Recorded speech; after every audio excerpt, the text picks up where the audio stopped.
क्या आपने कभी सोचा है कि हजारों साल पहले जब दुनिया अंधेरे में थी, प्राचीन भारत में एस्ट्रोनॉमी, मैथमेटिक्स और टेक्नोलॉजी का इतना एडवांस्ड नॉलेज कैसे था? क्या हमारे पूर्वजों को यह नॉलेज किसी हायर सिविलाइजेशन या एलियन से मिला था, या वो खुद इतने एडवांस्ड थे कि उन्होंने ये मिस्ट्रीज खुद डिस्कवर किए? आज चलो वेदास और एंशिएंट टेक्स्ट में छुपे सीक्रेट्स एक्सप्लोर करते हैं जो शायद इन क्वेश्चंस का आंसर दे सके। सबसे पहले वेदास और पुराणास में फ्लाइंग मशीन्स का मिस्ट्री। ऋग्वेद में ऐसे डिवाइसेस का जिक्र है जो हवा में उड़ सकते थे और एक जगह से दूसरी जगह जा सकते थे।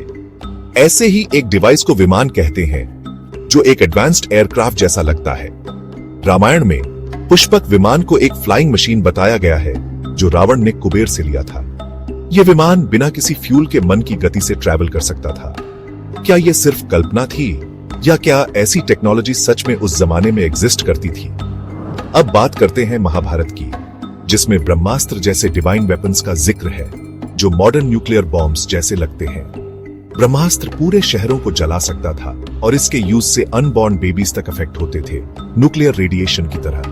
क्या ये सिर्फ मिथ्स थे या महाभारत के जमाने में एडवांस्ड टेक्नोलॉजी थी? क्या हमारे देवता एलियंस हो सकते हैं?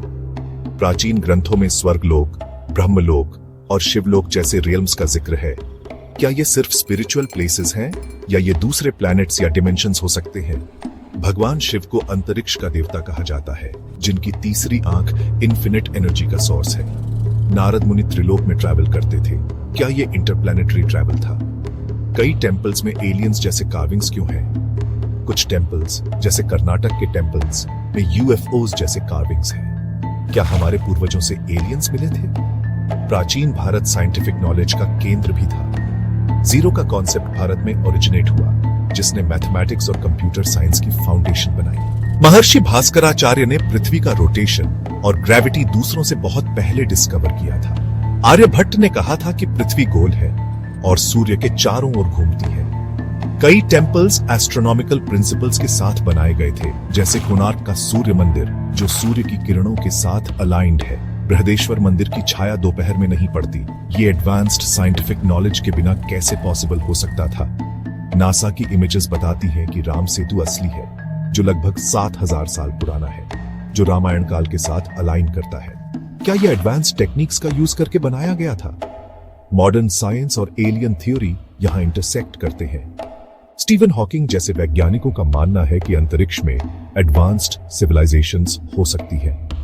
नासा ने हाल ही में ऐसे प्लैनेट्स डिस्कवर किए हैं जहां लाइफ पॉसिबल हो सकती है। क्या कोई एंशिएंट सिविलाइजेशन पृथ्वी पर आई होगी?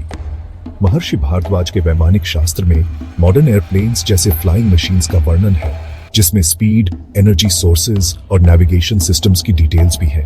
क्या हमारे पूर्वजों के पास ये टेक्नोलॉजी थी जो बाद में लॉस्ट हो गई? तो क्या हमारे पूर्वज सच में एलियंस के कांटेक्ट में थे, या वो इतने एडवांस थे कि उन्होंने ये मिस्ट्रीज खुद समझ लिए थे? वेदों और पुराणों में छुपे सीक्रेट्स को समझने के लिए हमें अपने इतिहास में गहराई से जाना होगा। आप क्या सोचते हैं? क्या ये सिर्फ मिथ्स हैं या इनके पीछे साइंटिफिक ट्रूथ है? मुझे कमेंट्स में बताएं और इन स्पिरिफाई माइंड्स को और अमेजिंग मिस्ट्रीज के लिए सब्सक्राइब करना ना भूलें।